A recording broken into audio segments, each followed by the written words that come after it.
অননুমোদিত নিষিদ্ধ বোমায় যেভাবে হাওয়া করে দেয়া হচ্ছে গাজাবাসীর দেহ।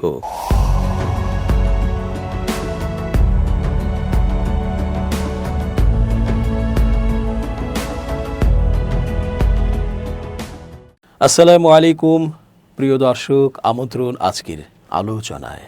চেঞ্জ টিভির আন্তর্জাতিক চোখ অনুষ্ঠানে এস জে রতন স্বাগত জানাচ্ছি। ইসরায়েলকে আমরা থামাতেই আর পারলাম না। দেশটির বিরুদ্ধে স্বল্প করে হলেও ক্ষোভ ও বিষোদ্গার তো আর কম হয়নি। পুরো বিশ্ব এটা স্বীকার করে নিয়েছে যে গাজাতে মানবাধিকার ও আন্তর্জাতিক যুদ্ধ আইন চরমভাবে লঙ্ঘন করে চলেছে ইসরায়েল।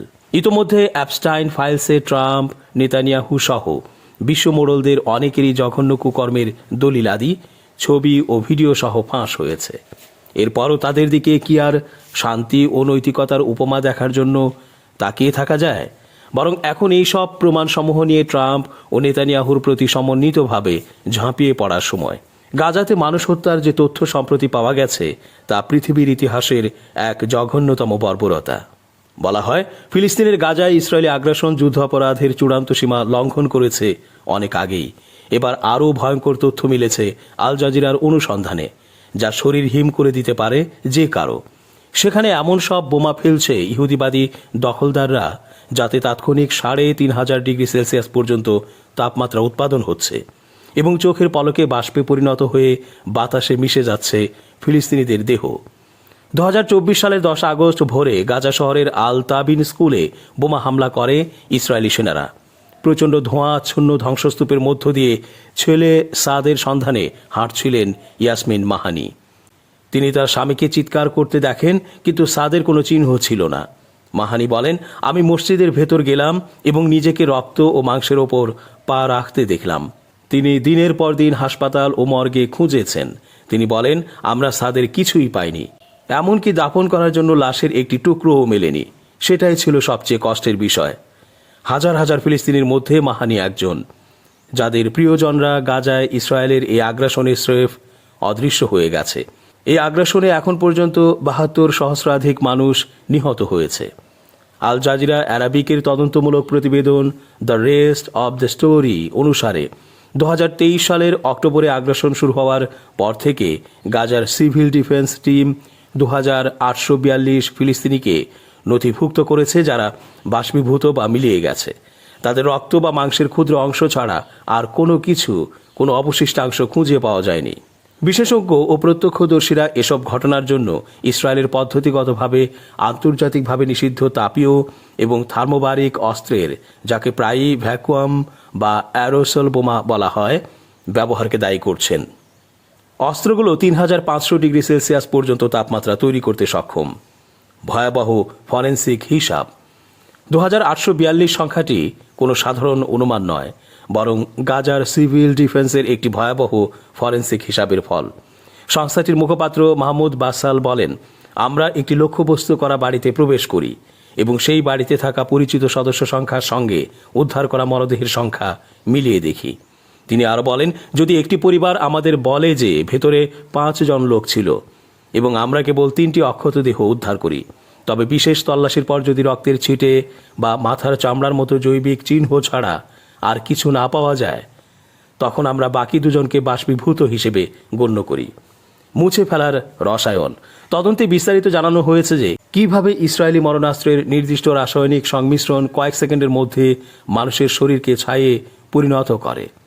রুশ সামরিক বিশেষজ্ঞ ভাসিলি ফাতিগারভ বলেন, থার্মোবারিক অস্ত্র কেবল হত্যাই করে না, বরং পদার্থকে নিশ্চিহ্ন করে দেয়। সাধারণ বিস্ফোরকের বিপরীতে এ অস্ত্র একটি জ্বালানি মেঘ ছড়িয়ে দেয়, যা প্রজ্বলিত হয়ে একটি বিশাল অগ্নিগোলক এবং ভ্যাকুয়াম বা শূন্যতা তৈরি করে। ফাতিগারভ বলেন, জ্বলন্ত সময় দীর্ঘায়িত করার জন্য রাসায়নিক মিশ্রণে অ্যালুমিনিয়াম, ম্যাগনেসিয়াম এবং টাইটানিয়ামের গুঁড়ো যোগ করা হয়। এটি বিস্ফোরণের তাপমাত্রা ২৫০০ থেকে ৩০০০ ডিগ্রি সেলসিয়াসের মধ্যে বাড়িয়ে দেয়। তদন্ত অনুযায়ী এই তীব্র তাপ প্রায়ই ট্রাইটোনাল দ্বারা উৎপন্ন হয়, যা টিএনটি এবং অ্যালুমিনিয়াম পাউডারের মিশ্রণ। এটি যুক্তরাষ্ট্রে তৈরি MK-84 এর মতো বোমাগুলোতে ব্যবহার করা হয়। গাজার ফিলিস্তিনি স্বাস্থ্য মন্ত্রণালয়ের মহাপরিচালক ডাক্তার মুনির আল বুরশ মানুষের শরীরের ওপর এমন চরম তাপের প্রভাব ব্যাখ্যা করেছেন। মানুষের শরীরের প্রায় ৮০% পানি। তিনি বলেন, পানির স্ফুটনাঙ্ক ১০০ ডিগ্রি সেলসিয়াস। যখন একটি দেহ ৩০০০ ডিগ্রির বেশি শক্তির পাশাপাশি প্রচণ্ড চাপ এবং অক্সিডেশনের সংস্পর্শে আসে, তখন তরলগুলো তাৎক্ষণিকভাবে ফুটতে শুরু করে। টিস্যুগুলো বাষ্পীভূত হয়ে ছাইয়ে পরিণত হয়। এটি রাসায়নিকভাবে অনিবার্য। গাজা উপত্যকায় তো ধ্বংস ও হত্যা চলছেই, পাশাপাশি ইসরায়েলের আরেক পাশে থাকা পশ্চিম তীরেও চলছে আগ্রাসন। ফিলিস্তিনের পশ্চিম তীর অঞ্চলে ইসরায়েলের সাম্প্রতিক তৎপরতা দ্বিরাষ্ট্র সমাধানকে হুমকির মুখে ফেলছে বলে সতর্কবার্তা দিয়েছেন ফিলিস্তিনের প্রেসিডেন্ট মাহমুদ আব্বাস। সোমবার ৯ ফেব্রুয়ারি জর্ডানের রাজধানী আম্মানে এক সংবাদ সম্মেলনে এই সতর্কবার্তা দিয়েছেন তিনি। এক প্রতিবেদনে তুরস্কের বার্তা সংস্থা আনাদোলু জানায়, জর্ডান সফরে সম্প্রতি গিয়েছেন ইসরায়েলি প্রেসিডেন্ট আইজ্যাক হারজগ। সেখানে জর্ডানের রাজা আবদুল্লাহ II এর সঙ্গে বৈঠক শেষে এক যৌথ সংবাদ সম্মেলনে ফিলিস্তিনের প্রেসিডেন্ট পশ্চিম তীরে ইসরায়েলের সাম্প্রতিক দখলদারিত্ব ও সম্প্রসারণবাদী তৎপরতার দিকে ইঙ্গিত করে বলেন, আন্তর্জাতিক আইন ও বৈশ্বিকভাবে স্বীকৃত সিদ্ধান্ত দ্বিরাষ্ট্র সমাধানকে পুরোপুরি পাশ কাটিয়ে পশ্চিম তীর অঞ্চলে নিজেদের দখলদারিত্ব কার্যক্রম বাড়িয়ে দিয়েছে ইসরায়েল। একটি স্বাধীন রাষ্ট্র হিসেবে ফিলিস্তিনের আত্মপ্রকাশের সম্ভাবনাকে চিরতরে নস্যাৎ করাই তেল আবিবের উদ্দেশ্য।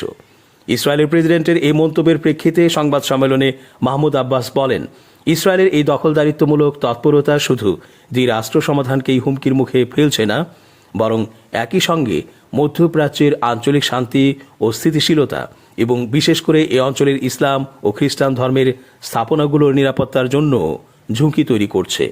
এ পরিস্থিতিতে ইসরায়েলকে থামাতে প্রেসিডেন্ট ডোনাল্ড ট্রাম্পের হস্তক্ষেপ কামনা করে প্রেসিডেন্ট আব্বাস বলেন, প্রেসিডেন্ট ট্রাম্পের প্রস্তাবিত শান্তি পরিকল্পনায় ফিলিস্তিনের অন্তর্ভুক্ত ভূখণ্ডে যাবতীয় দখলদারিত্ব কার্যক্রম স্থগিত রাখার বিষয়টি উল্লেখ ছিল। আমি তাকে সেই ব্যাপারটি স্মরণ করিয়ে দিতে চাই এবং ফিলিস্তিনের অস্তিত্বের স্বার্থে এই ইস্যুতে তার হস্তক্ষেপ কামনা করছি। ফিলিস্তিনের অধিকৃত পশ্চিম তীরকে ইসরায়েলের সঙ্গে সংযুক্ত করে নেওয়ার পদক্ষেপের বিরোধিতা করেছেন যুক্তরাষ্ট্রের প্রেসিডেন্ট ডোনাল্ড ট্রাম্প। মার্কিন প্রশাসনের এক কর্মকর্তা এ তথ্য জানিয়েছেন। খবর আল জাজিরার। সোমবার ৯ ফেব্রুয়ারি সাংবাদিকদের কাছে পাঠানো হোয়াইট হাউসের এই কর্মকর্তার এক বিবৃতিতে বলা হয়, প্রেসিডেন্ট ট্রাম্প স্পষ্টভাবে বলেছেন তিনি পশ্চিম তীর ইসরায়েলের সঙ্গে জুড়ে নেওয়ার পক্ষে নন। একটি স্থিতিশীল পশ্চিম তীর ইসরায়েলকে নিরাপদ রাখে এবং ওই অঞ্চলে শান্তি বজায় রাখার জন্য এটি যুক্তরাষ্ট্র প্রশাসনের লক্ষ্যের সঙ্গে সামঞ্জস্যপূর্ণ। ইসরায়েলের অর্থমন্ত্রী বেজালেল স্মোট্রিচ এবং প্রতিরক্ষামন্ত্রী ইসরায়েল কার্জ পশ্চিম তীরে ইসরায়েলের নিয়ন্ত্রণ বাড়ানোর নতুন পদক্ষেপ ঘোষণা করার পরদিন হোয়াইট হাউসের এ মন্তব্য এলো। তবে হোয়াইট হাউসের কর্মকর্তার বিবৃতিতে ইসরায়েলের এই নতুন পদক্ষেপের সরাসরি নিন্দা জানানো হয়নি, এমনকি বিষয়টি উল্লেখও করা হয়নি। ইসরায়েলের নিরাপত্তা মন্ত্রিসভার অনুমোদিত নতুন পদক্ষেপগুলোর কারণে ইহুদি বসতি স্থাপনকারীদের জন্য ব্যক্তিগতভাবে জমি কেনা সহজ হবে, যা আন্তর্জাতিক আইনে অবৈধ। ইসরায়েলের এই সিদ্ধান্তের বিরুদ্ধে সোমবার সৌদি আরব, তুরস্ক, মিশর, কাতার, সংযুক্ত আরব আমিরাত, পাকিস্তান, ইন্দোনেশিয়া, জর্ডান ৮টি মুসলিম প্রধান দেশ যৌথ বিবৃতি দিয়েছে। দেশগুলো পদক্ষেপটিকে অবৈধ এবং ফিলিস্তিনি জনগণকে উচ্ছেদ করার প্রচেষ্টা বলে অভিহিত করেছে। জাতিসংঘ মহাসচিব আন্তোনিও গুতেরেসও ইসরায়েলের পদক্ষেপের নিন্দা জানিয়েছেন। তার মুখপাত্র স্টিফেন ডুজারিক সংবাদ সম্মেলনে বলেন, সিদ্ধান্তগুলো ইসরায়েল ও ফিলিস্তিনি দ্বিরাষ্ট্র সমাধানের সম্ভাবনা থেকে আমাদের আরও দূরে সরিয়ে দিচ্ছে। যুক্তরাজ্য সরকার এক বিবৃতিতে ইসরায়েলের সিদ্ধান্তকে সম্পূর্ণ অগ্রহণযোগ্য এবং আন্তর্জাতিক আইনের পরিপন্থী বলে বর্ণনা করেছে। তারা অবিলম্বে এই সিদ্ধান্ত বাতিলের জন্য ইসরায়েলকে আহ্বান জানিয়েছে। স্পেন ও ইউরোপীয় ইউনিয়নও পৃথকভাবে এ পদক্ষেপের নিন্দা জানিয়েছে। শুধু নিন্দা আর কিছু বিবৃতি দিয়েই যেন সবাই ক্ষান্ত দিচ্ছেন, কিন্তু একটি দুর্বার প্রতিরোধ, কঠিন আলোচনা ও সামরিক অবরোধ বা আক্রমণের কেউ আর পদক্ষেপ নিতে পারছে না। এটা পশ্চিমারা বুঝে গেছে, বিশেষ করে ট্রাম্প ও নেতানিয়াহু বুঝে গেছে। ফলে তারা বাঁধনহারা বর্বর হয়ে উঠছে দিনকে দিন।